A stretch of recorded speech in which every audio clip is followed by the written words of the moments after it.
And Paul Carroll was the driving force. He's a creative force with the Great Lakes Storm Committee. And he said he would put me in charge of the descendants, because they didn't have any descendants, a couple of them at that point, but that's all. But I was to find descendants of the mariners who had been involved in the storm. And that was just a fascinating job. I was so lucky because I got to deal with real people and hear the stories, see the artifacts, their mementos. And anyway, it started out with me just writing a page about each of these stories, and then it just developed into a book. And the stories keep coming. People keep contacting me in some way saying, oh, I had a great-grandfather who died in the Great Lakes storm, and this is my story. So it's an ongoing work for me. 8 of the 12 ships that sank went down in Lake Huron. And you see, the sad part was the wreckage all came up on the Canadian side. Yeah. So our people along here, Grand Bend to Kincardine, and a few further north and south, but most of it was in that area, they had to deal with all these bodies that just kept washing up over and over again, and all the wreckage from the ships too.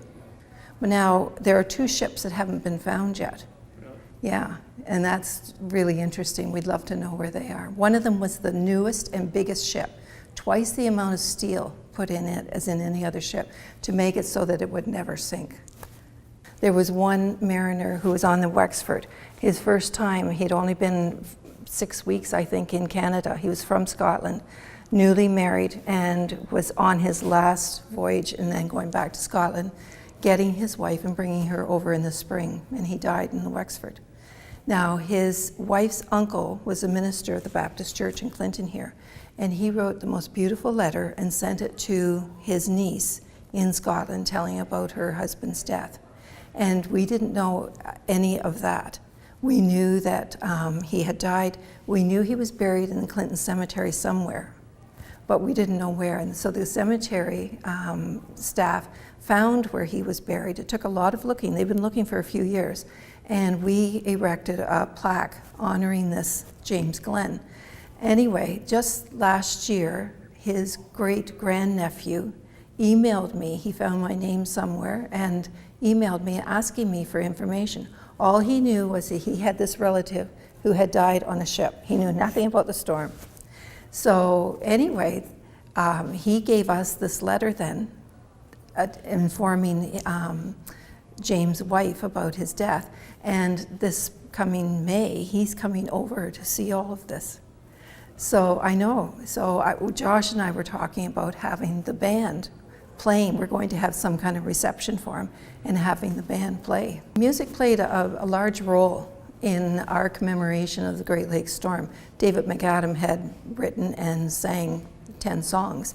And so it's lovely to see something else come along too. Plus the 2 plays both had music written for them about the Great Lakes storm. It evokes the imagery that you want when you hear those loud crashing noises, and you think about what it was like on the lakes with 40-foot waves coming at you.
you.